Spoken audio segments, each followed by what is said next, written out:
সুপ্রিয় দর্শকবৃন্দ, আসসালামু আলাইকুম রহমতুল্লাহি ওয়া বারাকাতুহু। প্রীতি ও শুভেচ্ছা নেবেন, আশা করি সকলেই ভালো আছেন।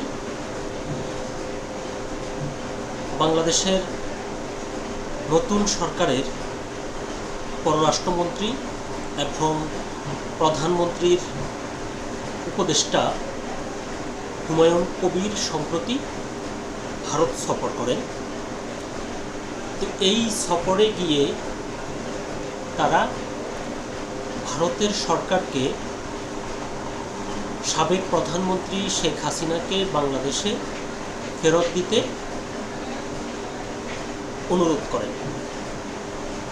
এই বিষয়টি নিয়ে গত 17ই এপ্রিল ভারতের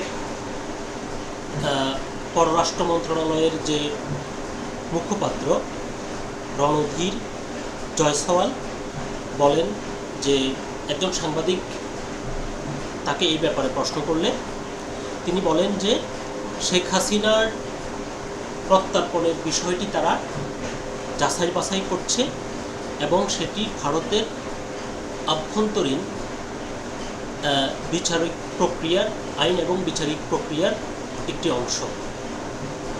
এখন প্রশ্ন হচ্ছে যে এই যে রণধীর জয়সওয়াল যে ভারতীয় আইন এবং বিচারিক প্রক্রিয়ার অংশ যে বললেন, তো শেখ হাসিনার এই প্রত্যাবর্তনের প্রক্রিয়াটার প্রসেসটা কি, প্রক্রিয়াটা কি, এ নিয়ে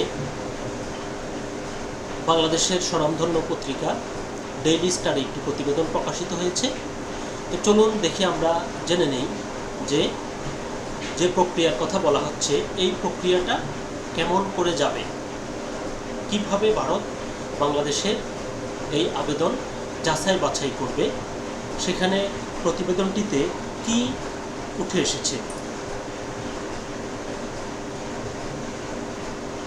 প্রতিবেদনটির শিরোনাম বলছে যে ভারত কি শেখ হাসিনাকে ফেরত দেবে? প্রত্যর্পণ প্রক্রিয়ায় বিভিন্ন আইনি ধাপে কি আছে।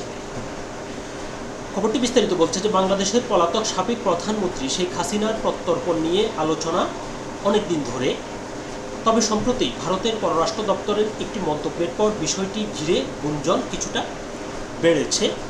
গত 17 এপ্রিল দেশটির পররাষ্ট্র মন্ত্রণালয়ের মুখপাত্র রণধীর জয়সওয়াল বলেন, হাসিনার প্রত্যর্পণের জন্য বাংলাদেশের অনুরোধটি পর্যালোচনা করা হচ্ছে। এটা ভারতের অভ্যন্তরীণ ও আইনি প্রক্রিয়ার অংশ। এতে একদিকে যেমন হাসিনাকে ফেরত দিতে বাংলাদেশের অনুরোধ পাওয়ার কথা স্বীকার করে নেন জয়সওয়াল, অন্যদিকে এও পরিষ্কার হয় যে এটি নিয়ে ভারত সরকার যাচাই বাছাই করছে। নিশ্চিতভাবে কিছু না বললেও এই মন্তব্যটি নয়াদিল্লি তরফের পরিবর্তনের আভাস। এর আগে বিভিন্ন দ্বিপাক্ষিক বৈঠকে বিষয়টি উত্থাপন করা হয়েছে এবং হাসিনাকে প্রত্যর্পণের অনুরোধ জানানো হয়েছে। সম্প্রতি বাংলাদেশের পররাষ্ট্রমন্ত্রী খলিলুর রহমান দিল্লি সফরকালে ভারতের পররাষ্ট্রমন্ত্রী এস জয়শঙ্করের সঙ্গে বৈঠকেও প্রসঙ্গটি তোলেন। হাসিনার প্রত্যর্পণ সংবেদনশীল বিষয়, সেই নিরিখে ধারণা করা হয় পুরো বিষয়টি সুরাহা করতে আইনি বিতর্কের চেয়ে রাজনৈতিক সমঝোতা ও কূটনৈতিক তৎপরতাই বেশি গুরুত্ব পাবে। ভারত ও বাংলাদেশের মধ্যে প্রত্যর্পণ চুক্তি রয়েছে, তবে জয়সওয়াল যে আইনি প্রক্রিয়ার কথা উল্লেখ করেছেন তা ভারতের 1962 সালের প্রত্যর্পণ আইনের সঙ্গেও সম্পর্কিত।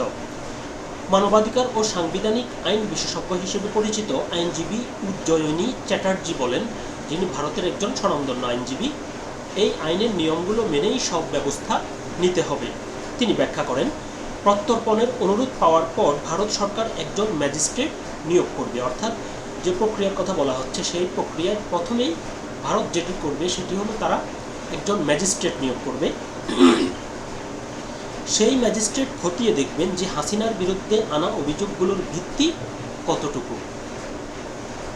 অর্থাৎ প্রথমে ম্যাজিস্ট্রেট নিয়োগ করবে, এরপর ম্যাজিস্ট্রেট নিয়োগ করার পর তিনি এর অভিযোগের ভিত্তিগুলো তিনি খতিয়ে দেখা শুরু করবেন।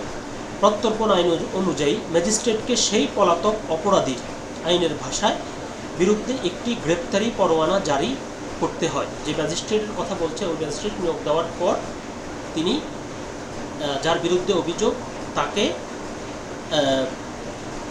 তার বিরুদ্ধে তিনি একটি পরোয়ানা জারি করবেন যেন তাকে হাজির করা যায়। তবে এই মামলায় সেটার প্রয়োজন হবে না। বলছে যে ওই প্রক্রিয়াতে তিনি সেটি সাধারণত করেন, কিন্তু যেহেতু হাসিনা বর্তমানে ভারত সরকারের আশ্রয় রয়েছে, সুতরাং হাসিনার ক্ষেত্রে গ্রেপ্তারি পরোয়ানা জারির প্রয়োজন নেই। হাসিনা যখন আদালতে হাজির হবেন তখন ম্যাজিস্ট্রেট প্রত্যর্পণ অনুরোধের সঙ্গে দেওয়া প্রমাণাদি তথ্য উপাত্ত খতিয়ে দেখবেন, ঠিক যেন মামলাটির বিচার ভারতেই হচ্ছে। অর্থাৎ ম্যাজিস্ট্রেট এটা এমনভাবে দেখবেন, তার কাছে মনে হবে যে ভারতের একজন আসামির বিরুদ্ধে কোনো একজন ব্যক্তি অভিযোগ করেছে এবং সেই অভিযোগের ভিত্তিতে তিনি তার দায়িত্ব পালন করছেন, অর্থাৎ বিচারটি ভারতেই হচ্ছে। ওই দৃষ্টিকোণ থেকে তিনি কাজটি করবেন।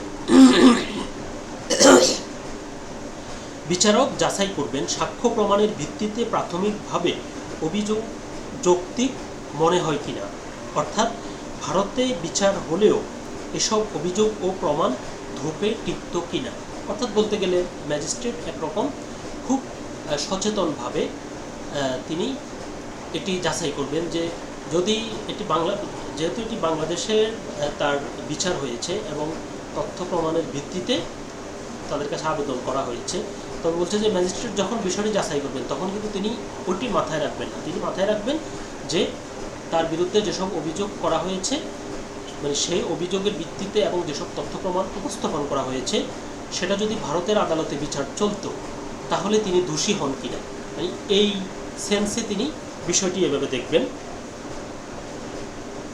ভিত্তি পাওয়া গেলে ম্যাজিস্ট্রেট হাসিনাকে ভারতের কারাগারে পাঠানোর আদেশ দিতে পারেন এবং তদন্তের ফলাফল কেন্দ্রীয় সরকারের কাছে রিপোর্ট করবেন।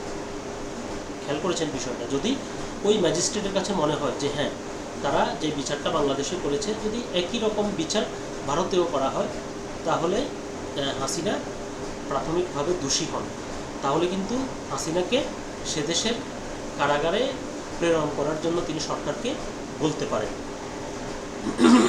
এবং যে তার কাছে যেটি মনে হবে এ সংক্রান্ত একটি রিপোর্ট তিনি সরকারের কাছে পাঠাতে পারেন। প্রত্যর্পণ চুক্তি অনুযায়ী অনুরোধকারী পক্ষ অপরাধের প্রমাণ দিতে বাধ্য না, শুধু গ্রেপ্তারি পরোয়ানা ও পরিচয়ের প্রমাণ দিলেই চলে। দিল্লি হাইকোর্টের আইনজীবী উজিয়নি মনে করেন এই মামলাটি জটিল এবং এখানে অনেকগুলো স্পর্শকাতর বিষয় রয়েছে। তিনি বলেন, অভিযোগ ও তথ্য প্রমাণ যে প্রাথমিকভাবে নির্ভরযোগ্য তা প্রমাণের জন্য প্রয়োজনীয় নথি অবশ্যই সরবরাহ করা উচিত।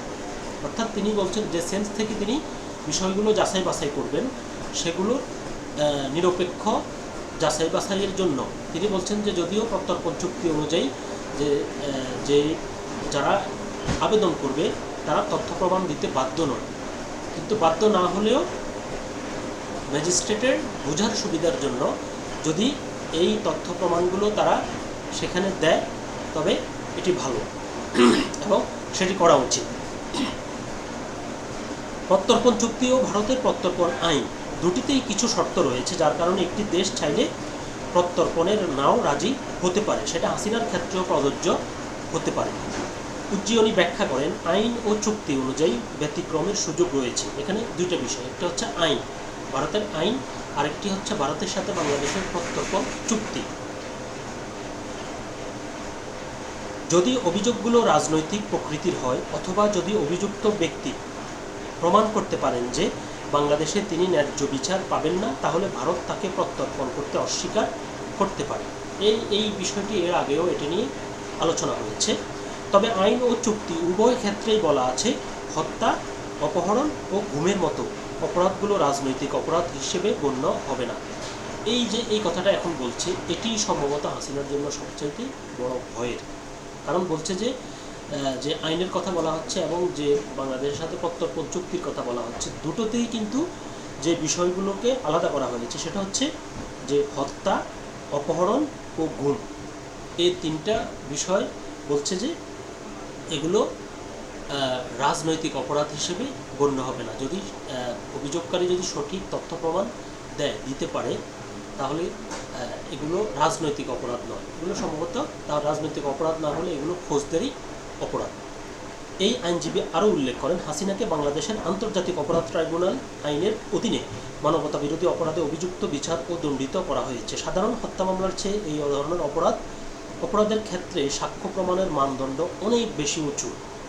ভারতে মানবতা বিরোধী অপরাধের কোনো বিশেষ আইন নেই, তবুও একই ধরনের অপরাধের বিচার ভারতে হতে পারে, কারণ ভারতের নিজস্ব আইনে হত্যাযজ্ঞ, হত্যার প্ররোচনা ও অপহরণ বা গুমের মতো অপরাধের বিরুদ্ধে সুরক্ষা দেওয়া হয়েছে।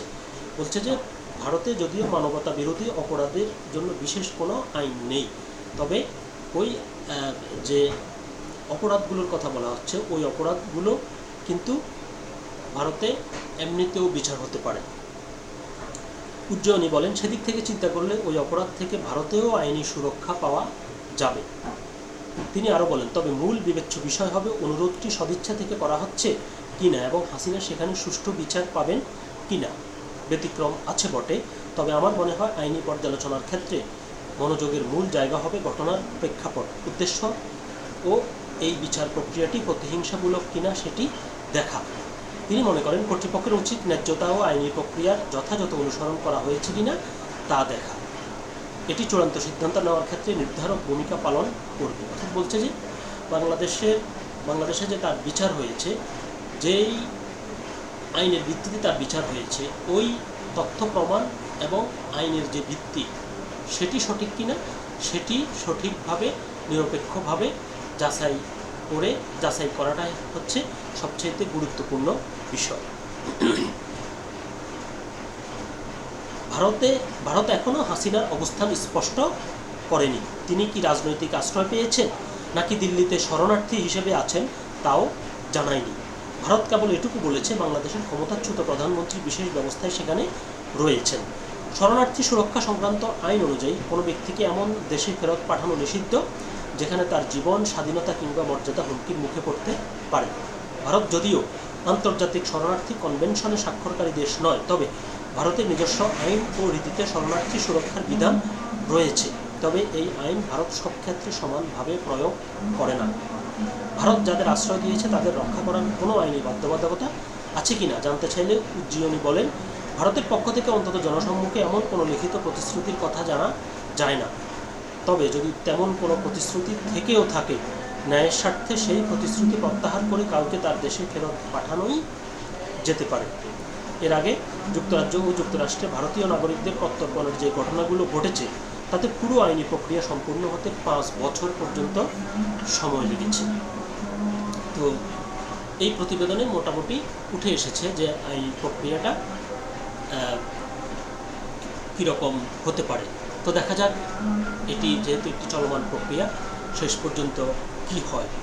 ভারত কি বাংলাদেশ সরকারের আবেদন সাড়া দিয়ে শেখ হাসিনাকে তারা যে প্রক্রিয়ার কথা বলছে সেই প্রক্রিয়া যাচাই বাছাই শেষে ফেরত দেয়, নাকি এই যে ভারতের সাথে যে প্রত্যর্পণ চুক্তি রয়েছে সেই চুক্তির কোনো একটি ধারাকে অজুহাত হিসেবে দাঁড় করিয়ে তারা সে অবস্থান থেকে দূরে থাকে। এখন সেটি দেখার বিষয়। সকলে ভালো থাকবেন, সুস্থ থাকবেন, আর বিষয়টি নিয়ে আপনার গুরুত্বপূর্ণ মতামত কমেন্ট বক্সে জানাতে পারেন। আল্লাহ হাফেজ।